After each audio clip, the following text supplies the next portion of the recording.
Hey guys, welcome back to another Star Wars podcast, Bad Batch Breakdown Edition. We are back with Bad Batch, and it feels We're back. great. This was the first show that you and I actually broke down on this channel. Yeah, I know. It seems like it kind of was a while ago. It's like a year and a half ago, maybe. When did the first one come out? I guess that was no, it was longer than that, right? I guess it's almost been 2 years. No, it's almost been 2 years. Yeah. It's almost been 2 years. That's crazy. Weird. But I'm glad it's back. It feels good, actually. I'm happy to have a night. I said this in my reaction video too, but you and I haven't really talked about it. I'm glad to have like lighthearted, like fun, easy watch show back. You know, there's no pressure on it. We've had a good last like 2 years of like Star Wars stuff with obviously Obi-Wan and Andor and Book of Boba Fett. You know, all these shows, but it's like you have these expectations going into them because they're live action shows, and like not expectations necessarily, but hopes of what you would like to see. With this show, I don't really have any hopes. I don't need to. It's just like I'll watch it and I'm sure it'll be good. You know, it's like I think it's it also easy helps. Watching. It helps because it's a new cast too. Like Right. this is not a show surrounding like It's core a new cast legacy of- character. Yeah. And so, like, there's less expectation going into it. It's kind of like, you know what? I'm along for the ride. Let's go. Let's see where these characters are headed. I mean, it's a show that's about clones, which I love. It's a new cast featuring just D. Bradley Baker. It's the D. Bradley The Bakery. Yeah, it's the D. Bradley Baker show. The new cast featuring one person. You know what? It's funny. And I said that in my reaction video. I was like, I sat there and I was like, I keep forgetting it's one guy. And like, there's a part of me that wishes this show like opened like old TV shows in the 80s where you would like see the character and then the title card of the show. So it'd be like starring D. Bradley Baker as Tech, D. Bradley Baker as Echo, D. Bradley Baker as Hunter. And I just like, that just keeps running through my head. But what a testament to that guy's talent, let me tell you. Yeah, didn't one of our viewers make that A-Team edit, and that's what he did with it? Oh, David, I can't think of his last name, but you met him. I met him at, whatever it's called, Star Wars convention show. Star Wars Celebration. Star Wars Celebration. Whatever. No, he crushed that edit. I know, he did. And didn't he do something with that, though? Didn't it just say D. Bradley Baker, D. Bradley Baker, D. I don't know. I think he literally did it like starring D. Bradley Baker as Echo, D. Bradley Baker as Tech. Like, I think he did it shot for shot. If you guys don't know what we're talking about, it's this video.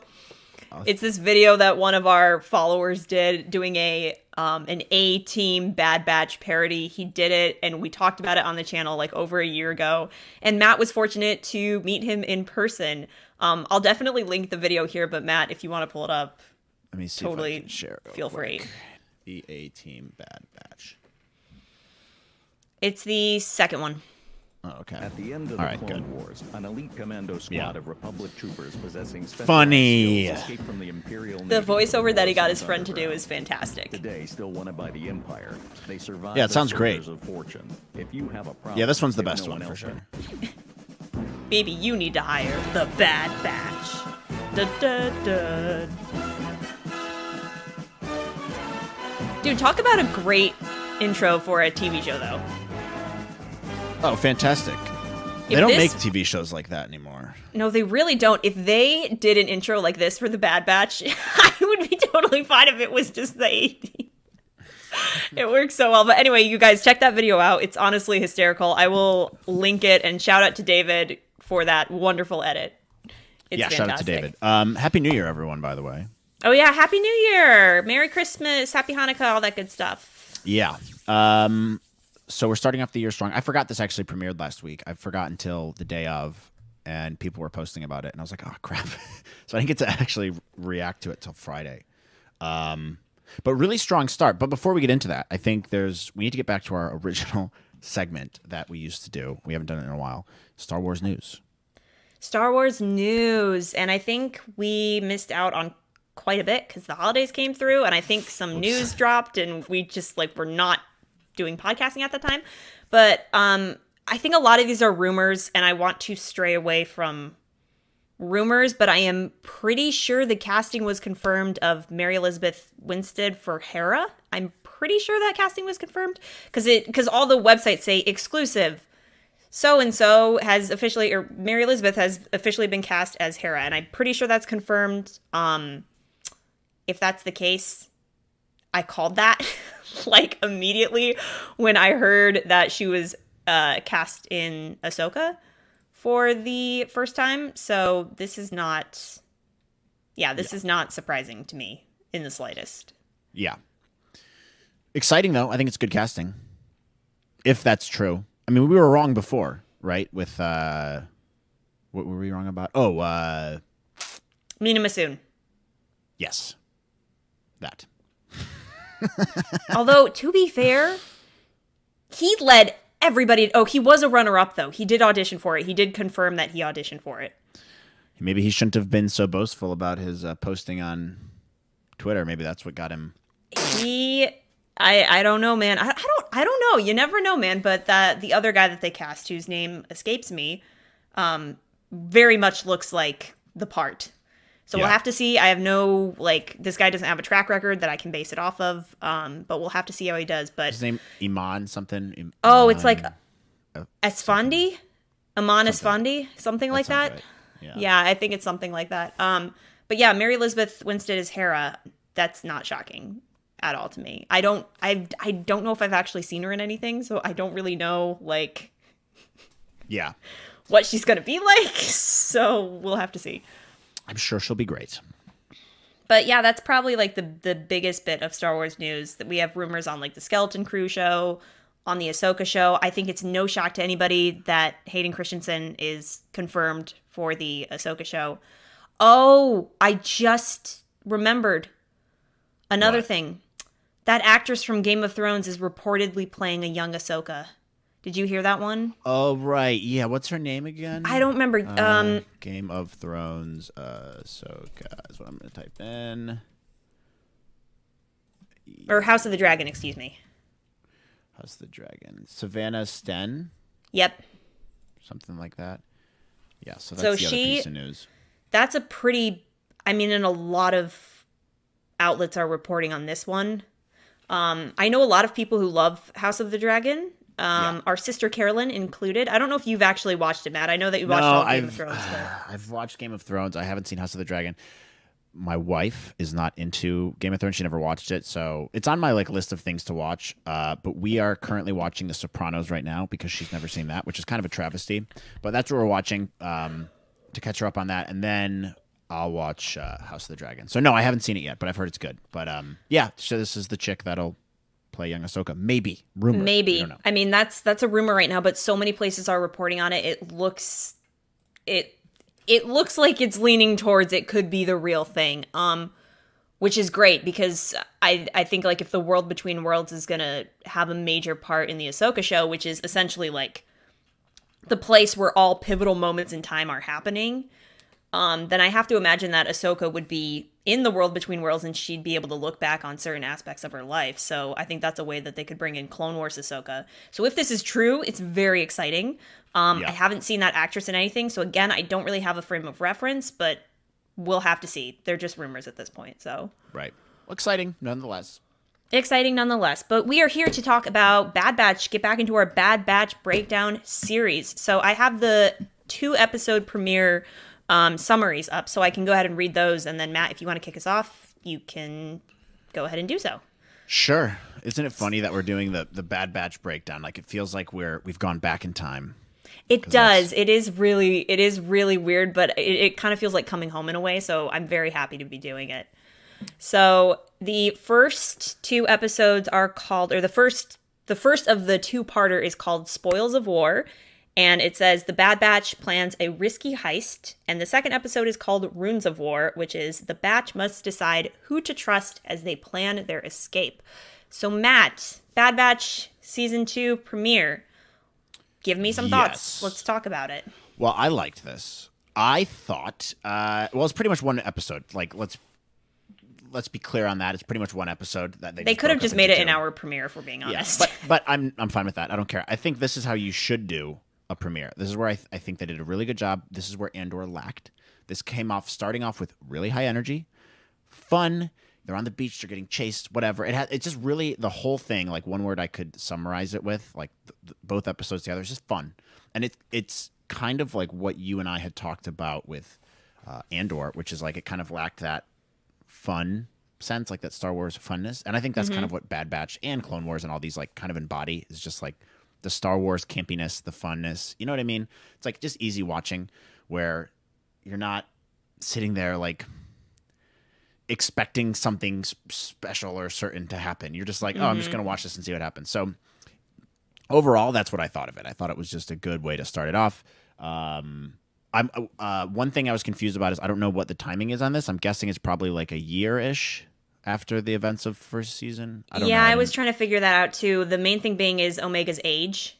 Yeah, she looks like 14 maybe, or 15. I think she was maybe 12 or 13 in the last one. I thought she was like 11 or 10 in the first season. Like I thought she was like really young, and I'm pretty sure they confirmed her age in the first season as around 10 or 11. So I'm guessing she'd be 12 or 13 here. Yeah. But they didn't really clue us in as to how much time has passed. Although I can't imagine it's been very long, especially because like, I mean, the Empire thinks or has thought that they were dead. So one of the producers said, I just looked it up, Jennifer Corbett confirmed a couple months have passed between the events. Oh, it's a couple months? It's not even a year? I guess so. I mean, okay. Oh, yeah, that's fine. That's believable. I guess. Either way, look, really strong start to the episode. Animation keeps getting better and better with all of these animated shows, which I think is a standout. I love the sound design in these. I think it was really well done. The dynamic they've really improved between everyone. Like they found their groove, as though many TV shows do in the second season and forward. Tense, interesting. Love the giant crabs. One of my greatest fears in life is giant crabs. That's how the show kind of starts off. What else? Oh, what is it? What's the planet that they're on, like, for the episode? Oh, Count Dooku's planet. What's it called? Sereno? Yeah, so I love Castle starting Sereno. off with this. Like, this is kind of why I love Dave Filoni, is there's always like a tinge of something that's connected to something else, you know? And I think that keeps you engaged. I think that's really good writing and really good storytelling. So obviously in these episodes, they're trying to get this big payload from the Empire that they're collecting from Count Dooku's old house and his like pajama bedroom. You get to go Sleeps with no blankets. yeah, like a vampire. They go back to his old place and they have to navigate through the clone guarding and looting all this stuff. Which one thing I was confused about is, why does Count Dooku have all these jewels? Like, what? Why does he have this massive treasure on the island? Steals from the peasants of Sereno. Yeah, I guess so. I mean, he's bored, man. I mean, he doesn't have much to do otherwise than, like, just control the Senate from the Separatist side. I mean, this guy just has a bunch of minions to do his bidding. I mean, Ventress was out doing everything for him that was evil. But I thought this was pretty creative storytelling. Like, okay, well, though that's, like, interesting. It's just one nugget to be like, oh, Count Dooku. Oh, buzzword, Count Dooku, whatever. Like, that's a planet that I can associate this with, you know? And I think that's just a good way of doing things. Like, that's something I think Andor lacked a little bit of. Is just, like, just tiny bits of familiarity strewn about. Just to keep things interesting. Not to say Andor was a bad show. I know everyone's going to be like, "Oh, Matt, Andor was the best show in the whole world. It's better than every other TV show." It is, Matt. Don't you know? But I just really enjoyed both these. I thought they were fun, lighthearted. I love that old guy on Sereno, whatever, Sereno Pepper. Sereno, place. I think it's Planet. Yeah. It's Joe from Princess Diaries, dude. I thought I recognized that guy's Because voice. I was couldn't think of going it. crazy. I was sitting here as he started talking. I was like, I know who that is. I know who that is. And halfway through, he said a line that sounded exactly like his character from Princess Diaries. And I'm like, it's Joe.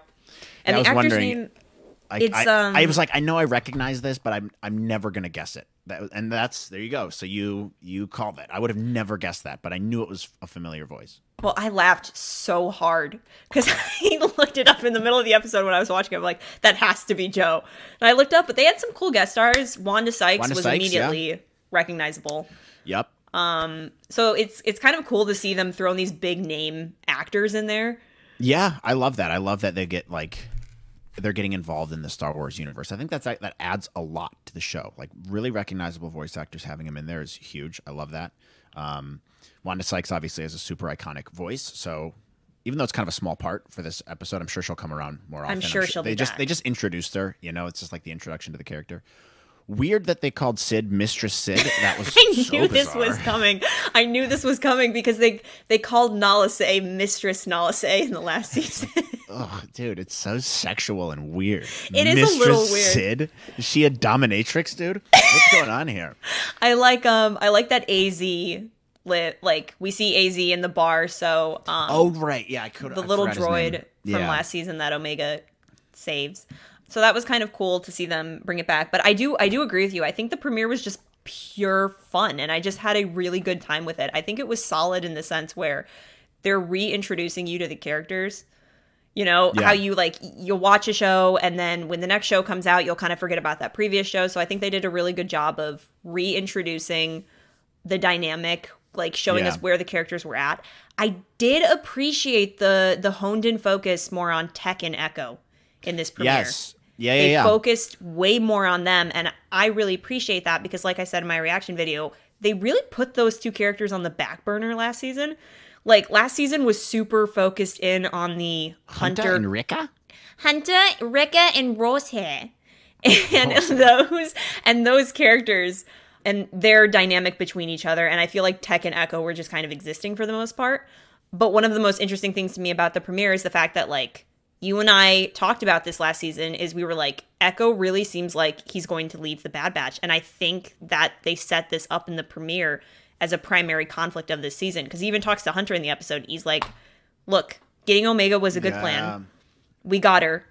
Yeah. But we need to do more. We're not doing enough. And so based on that, like, I really like that they're setting that conflict up. And they're giving more focus to those characters. Or that seems to set up a major story thread of this season, which is, I don't think the Bad Batch are going to be on the same wavelength. I think they're going to have different priorities. Hunter's responsibility to Omega, and then I really think Echo's going to leave, and I think Tech's going to really get a chance to shine this season because he did get a lot of focus in this premiere, and they almost Nemek'd him, like in Andor. They almost totally pulled a Nemec, where Nemec gets crushed by the gold in Andor. They almost Nemek'd Wow, you're right. Tech. I didn't even think of that. Yeah. Because the thing, like, slides down, it that slams was my on first his leg. thought when that was happening. I was like, oh my God, he's going to get crushed. And I was like, that'd be ridiculous if someone didn't get crushed because they seem to have avoided it up until that point. But yeah, he almost did get totally He almost got Nemek'd, man. I was sweating a little bit. But yeah, like, what did you think of the focus on them? I thought that was really interesting. I think their dynamic with, like, separate from Wrecker and Hunter was really interesting. One other thing I really thought was funny with this episode is, like, they're all being so careful just to, like, stun all the guys, all their like, brothers. And then Wrecker just comes out with his cannon and just blasting them and killing them all and, like, exploding the ships. Wrecker doesn't give a shit, man. Doesn't care. He just doesn't care. Which, by the way, I thought they implied that Tech shot that one clone trooper from behind the tree.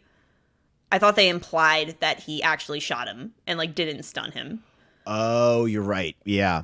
Because, That's a fair point. You know, they had that one guy with the gun. Because to me, this is like a two-sided. What are they saving at this point? Like, why are they shooting all of them? I get it. You're trying to be classy and, like, they're it's a two-sided coin. It's a two-sided coin. On the one hand, there's that brotherly bond and the relationships. Like, oh, this is not the clone's fault, which I understand and I appreciate. On the other hand, it's like, they will kill you. Like, they will not hesitate to kill you. Like, Rex even said the same thing to Ahsoka. He's like, they don't care. They're following orders and you will die, even if you're trying not to kill them. And I don't know. So it is weird to see that going back and forth. And it's just like, because sometimes you guys shoot them and then the other times you don't. I don't know. It's weird. But I do think it's funny, like, how Wrecker just went all blasting them all, shooting down the things. I thought that was hilarious. What was the other thing? Oh, I just like in general with this episode how they just hook your attention with both episodes. It's just like, we're not getting into any crazy arcs for the season yet or anything like that. We're just doing some lighthearted fun action to hook you in, be like, hey, we're back. They didn't give any information away from, like, what the overarching theme of the season is going to be yet. It just hooks you in and be like, hey, we're back. And I thought that was great. It's easy watching, and you're like, all right, I'll tune in next week, and that's when they'll probably start revealing more of Crosshair and all that stuff and, like, what's going on with him and the Empire and all that stuff. So, like, great, but just easy watching back. Good to get you hooked in and be like, okay, let's see where this goes. Yeah, I thought it was solid. I think there are definitely some hints of what's to come. The other thing that I wanted to talk about was we got another hot clone gone too soon. Captain Wilco. No, that guy sucked, dude. I liked him. Why? He was trying to kill the good guys. Well, here's the thing. Peter Pumpkin, by the way, did the Bad Batch a huge favor. Okay, first of all, he shot him in the face, and I was like... We don't know that, necessarily. He could have shot him in the chest. Dude, you saw Captain Wilco's body go over the edge. I know, but doesn't mean he shot him in the head. He could have shot him in his chesticles. His chesticles? Yeah. Oh, okay. Yeah. So he shoots him in his chesticles, and he goes flying over the edge. I can't stand Admiral Rampart / Peter Pumpkin, and so like I'm hoping that we get like this inevitable death where it's like, I just can't wait for that.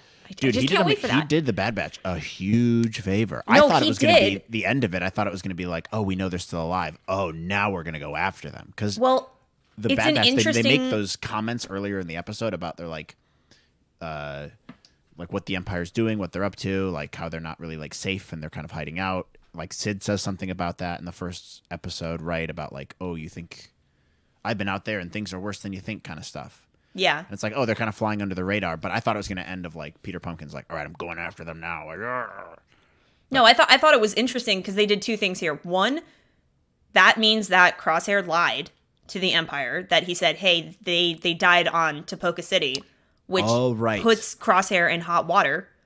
The other thing is that Admiral Rampart is trying to save his ass, his career. Because he's like, if Tarkin finds out about this, I'm dead. And so I'm going to kill you, the only other person who knows, and I'm going to save my career. So I almost feel like it's going to be like this thing of Admiral Rampart quietly trying to find the Bad Batch.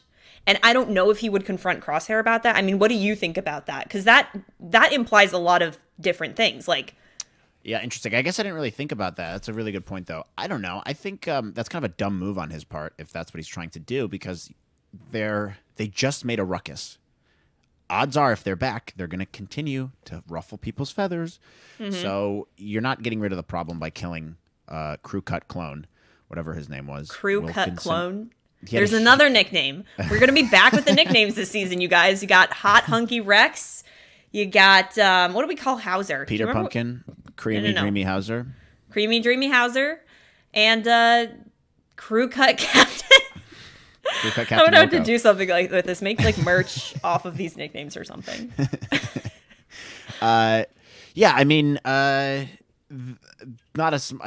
helped him out for the time being, but not the smartest move on Peter Pumpkin's part. He's kind of hateable though, that guy, Admiral Rampart, yeah. But interesting development there. I'm sure. Yeah, maybe he'll confront Crosshair about it. I guess I didn't really think of that implication that Crosshair didn't tell the Empire. But that's... I mean, he could have also been like, hey, they died. And then if Rampart goes to him and says, hey, they're alive, Crosshair had been like, well, that was impossible because they died. They couldn't have escaped. Like, maybe he'll come up with some kind of cover story. But I also think that's interesting from Crosshair's point of view because he chose the Empire at the last season where we left off. Yeah. And he's like, nope, my chip was removed and I'm deliberately making this choice. But he's also making another choice to protect them, which is very interesting. Yeah, you're right. Huh. I guess he did have like a very interesting character arc last season. It's been so long that I don't exactly remember every bit of last season, but now that you're reminding me of this, it makes sense. Like, he has the classic Star Wars struggle between the good and the bad. Mm-hmm. So that'll be an interesting development for this season too. I'm surprised we didn't get a mention of him this episode. Yeah, I thought that was weird. So. I thought that was weird because they kept it so strictly focused on the Bad Batch. Like, nobody brought him up once. But I almost feel like that wasn't the point of this episode. Like, the point of this episode was to kind of reintroduce, get you refamiliarized with their dynamic, have a little bit of Star Wars fun, and then by episode 3, they'll really start to kick off the individual plot threads of the season. Because we know 2 big things are going to happen this season. Number 1 is Cody will appear, which is a huge deal because... that's a massive question that the fandom has had for years. Like, what the heck happened to Cody after Revenge of the Sith? Like, what is he doing? The other thing is Captain Rex is going to come back into play, and I think he'll have a really big part in Echo's character arc. And oh man. And this would get into the theories part of, like, the end, which I'll save for, like, 5 minutes. But the other thing I wanted to mention was, did you catch the Indiana Jones reference? I did. I was going to bring that up. Let it go. I thought it was so cool that I thought I was like the only one who knew about that. The Let It Go, Omega. The Let It Go thing, yeah. Yeah. Dang it! I thought I was going to be cool for bringing that up. I didn't know anyone else noticed that, but that's kind of what. I also like. I knew there. Like I'm always looking for those things with this because like Filoni loves to throw in references of stuff like that, like Indiana Jones and Lord of the Rings and stuff similar. I also got Pirates of the Caribbean vibes from that first scene. Yeah, very Pirates vibes. Yeah. Also very much like an 80s action movie type. I guess it's kind of similar to Indiana Jones too. Like an action sequence at the beginning. You know, like even when he's running away from in the Raiders of the Lost Ark and all the tribal people are chasing him. He's like, start the plane. Like kind of similar to that too, I guess. Or even with Last Crusade, with young Indiana Jones running away from the guys after he stole the Cross of Crucible or whatever. You know what I'm talking about? Yeah. When he gets on the train and stuff. So I guess it's kind of similar to that too. But I immediately thought of Pirates of the Caribbean and Jack Sparrow running away from. I think that's a great point to bring up because I brought up in my reaction video, like the way they shot it, the direction of this episode felt very cinematic to me.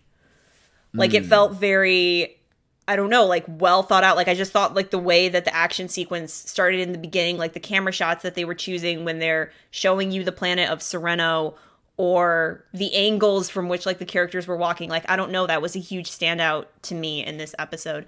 Another huge standout was the music. And I can't believe I have to say this, but like I've missed Star Wars music in Star Wars TV shows. Because I feel like a lot of these live action shows right now are taking a very modern approach to the music, which I don't necessarily think is always a bad thing, but it can make a huge difference in how you view the Star Wars-iness of a show or how the Star Wars vibe impacts you. And I just thought like in these first two episodes, like the music was really apparent to me and it just really played into that overall Star Wars-y vibe. And so, like, shout out to the Kiner brothers for that, because that was really obvious to me in these first two episodes. Like, when Hunter and Wrecker are sneaking around, there's a really great motif that I can't remember, but I can think of the scene where they're, like, hanging off one of the crates, and there's a musical cue that kicks in that was just so Star Wars-y. I just had a moment of sitting back and being like, I have missed Star Wars music so much, because it tonally just really changes how you view the show. So I thought that was great. I don't know if that stood out to you or not. But definitely. I mean, the music always sticks out. The music, sound design stuff, I love that. And it's also just so interesting to me. Like, I was thinking how much work goes into each one of these episodes. Like, you got to do the voice recording, you got to do the rough animation, right? And then you got to touch it up. And then you got to do the sound editing and sound mixing for all the sound effects and the music and how that's timed with everything. Like, it's just, there's so much work that goes into these, which is why it's like an interesting show for me to watch, is like the behind the scenes stuff is crazy and it's not easy. It's like really hard. And so the music is definitely a part of that too. And I totally agree with you. It's just as important as what you're seeing on the screen, in my opinion. I think most people would agree with that. Like you can see this actually if you wanted to. If you want to take Star Wars, take the scene where Luke's walking out and looking at the binary sunset and put in any other classical music piece over it or something from a different movie. It changes the feeling of what's going on, and in some instances would make it worse.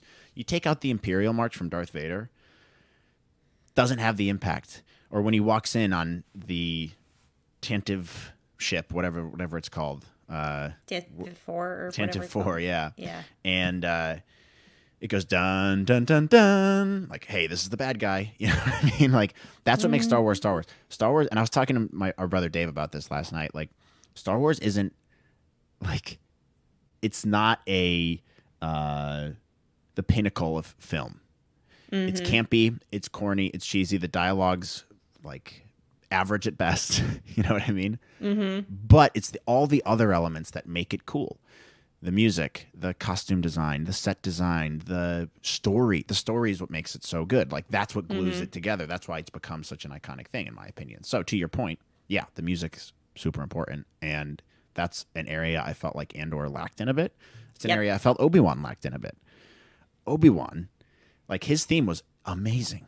they just overplayed it. They overplayed his theme over and over and over again, and there was no other motifs or themes that really stood out to me throughout the show. So I agree. To your point, that's my long-winded way of saying yes. No, I mean, I'm glad you brought that up too, because it's like, especially after coming off Andor, I think a lot of the elements in the first 2 episodes of Bad Batch are things that I really like in Star Wars, which are camp, fun, just the music. And I feel like right on the heels after Andor ended, it just became more prevalent to me. Like the music in Andor, save for a couple episodes, was really lacking to me in terms of playing into the overall vibe and really immersing you in the Star Wars world. And so to like come back and just hear like the blasting trumpets or the dramatic drums in the background as the characters are climbing to safety, it's just like, it's like a coming home. Like, lovely. Yeah. This is exactly why I think the comparison I would make is like, well, first of all, with Andor, there's a couple scenes where I thought the music was really good, like on the heist episode. Yeah. Really good tension. That was like the episode I was thinking that kind of stuff. Or the Breakout episode. Great. But like the comparison I would make is like, think about Harry Potter. They're already doing like these weird spin-offs of Harry Potter. I'm not a huge Harry Potter fan, but if you don't have that whimsical, mysterious, kind of creepy music, it's not Harry Potter. Yeah, that's like 50% of Harry Potter. When you think of Harry Potter, that's what you think of, right? When you think of Star Wars, you think of dun dun dun dun dun dun dun dun dun. That's what you think of. That's iconic. So like, to all the people saying like, that's not what makes Star Wars Star Wars. Star Wars is so much more than that. Yeah. I get it. But there's a lot. It's a full picture of things. Like, again, with the Harry Potter thing, if they made these fantastic beasts and where to find them, like knockoff shows, and then you didn't have any kind of whimsical Harry Potter music, you'd be like, this sucks. I don't like this. Because you're not in that world. You've taken a critical piece of that out of it. So, and it immerses you. It makes a difference. Yeah, that's what I mean. It tells you are in Star Wars. You are in Harry Potter. When I was a kid, I used to download on LimeWire illegally movie soundtracks. You got him, FBI. Get him. From Hans, ladies and gentlemen, we got him. From Hans Zimmer and from Howard Shore and from James Horner and like all these awesome composers, John Williams. I would burn them onto CDs and just listen to soundtracks because that's how much I liked them, because that's what stuck out to me about the movie the most. When I saw Last of the Mohicans for the first time, I was like, that's the coolest theme I've ever heard. The dun dun dun dun dun dun dun dun dun dun dun dun dun. Or when I saw Glory for the first time, and it puts you in that feeling of like, oh, I feel like I'm in the Civil War. They're playing with their little flutes and piccolos, and you're like, oh, that's what they played when they marched into battle, and they have their snare drums. Same thing with Lord of the Rings, the Ring theme. That's my favorite film score of all time. I'd say is probably Lord of the Rings. I also really like Pirates of the Caribbean. Yeah, it's amazing. Okay. Same with Star Wars. I actually took a class in school where we talked about Howard Shore's Lord of the Rings. We broke down like all the themes, how they intermingle with one another, and why it's so important to the story and core to the characters. And we did the same thing with Star Wars. My professor was like a huge Star Wars dork, and he would put on. He had an entire class where he would talk about like the music of Star Wars. I kind of regret not taking it now. But we did. I was a music major when I started out at school, and we talked about it one day. He just went through like the basics of the Star Wars themes and all that. And so I guess my point is like, before I was like breaking movies down, before I really cared about like movies that much and the artistic vision behind them, the first thing that stuck out to me when I was a kid was the score, the soundtrack, like what was being played as you're watching this, because that's what evokes your emotions. If you play these scenes without music, no impact. You're not going to cry. You might, but it just adds so much more gravitas, if I may use that word. It is interesting that you bring this up, because there is a trend on TikTok right now where people are taking pivotal moments in cinema and putting a different song to that pivotal moment. Yeah, perfect example. I'm going to pull it up. Hilarious. So, like, one of them being, like, you know, when Darth Vader walks, like, off the ship. Just going to pull that up. Yeah, they have that one. And then somebody did one with Voldemort. And they, like, put, like, sexy music with like him and in the final battle with Harry Potter. And it just tonally completely shifts how you perceive the scene. And so I think when we're talking about music, it's like the score that you use does matter. I feel like you and I always, every show that comes out, we always end up going on rants about how important the music is, because it is.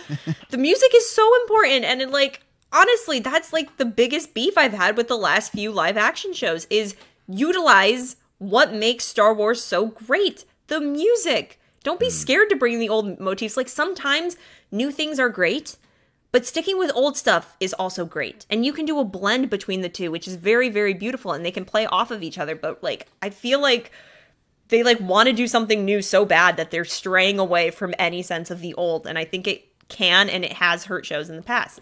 But I digress. The music in the Bad Batch premiere by the Kiner brothers was really well done, and I just missed these motifs, like Omega's theme or the Bad Batch's theme or just the classic Imperial music. So shout out to the Kiner brothers.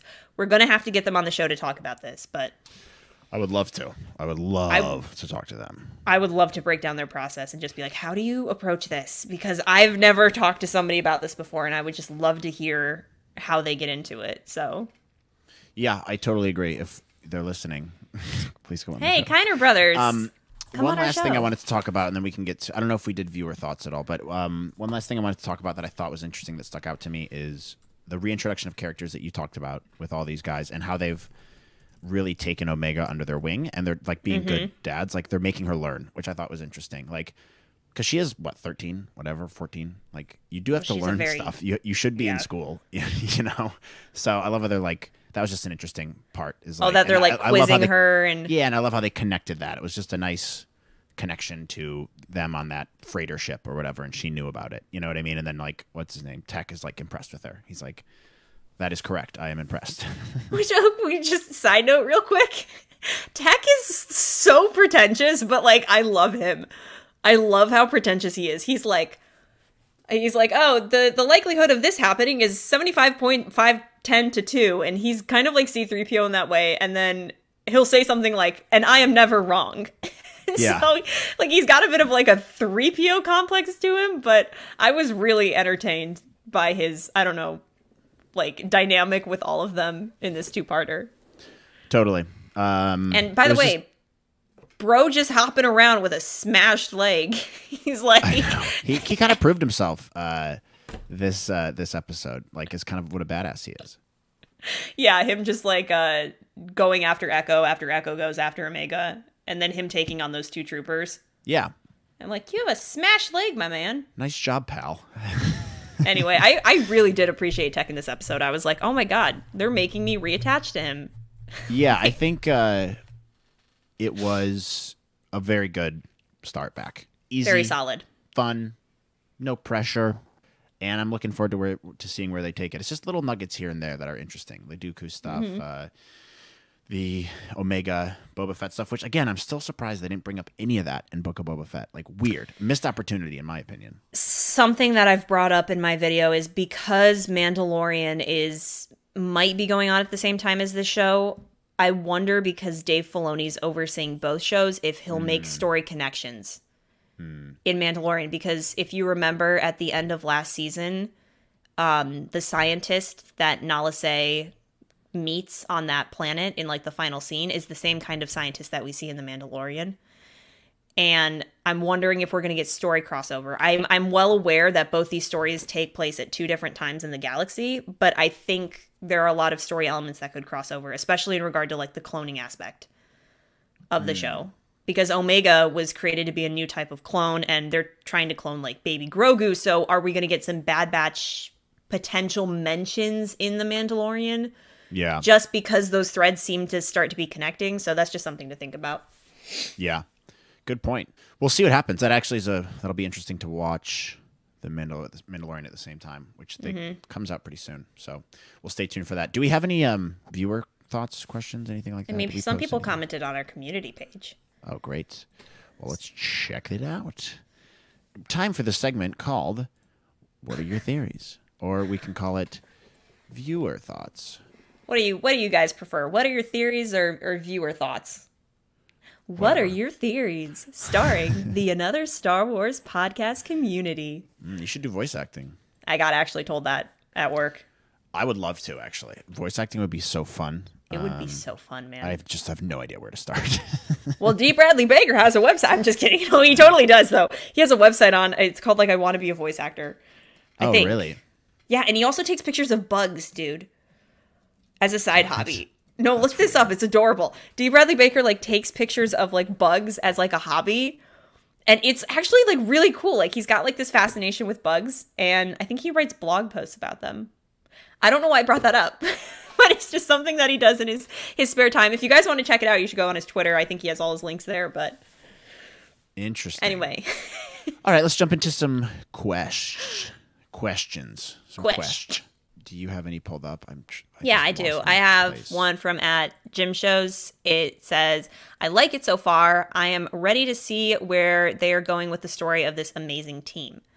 I would agree with that. I think that we've got a lot of interesting story threads that will be set up, I think more so in episode 3. But I think one of the most interesting aspects about the show is I think there's going to be a clone uprising. It's obviously not going to be a Kamino uprising because Kamino has been destroyed, but I think they might play into that more this season.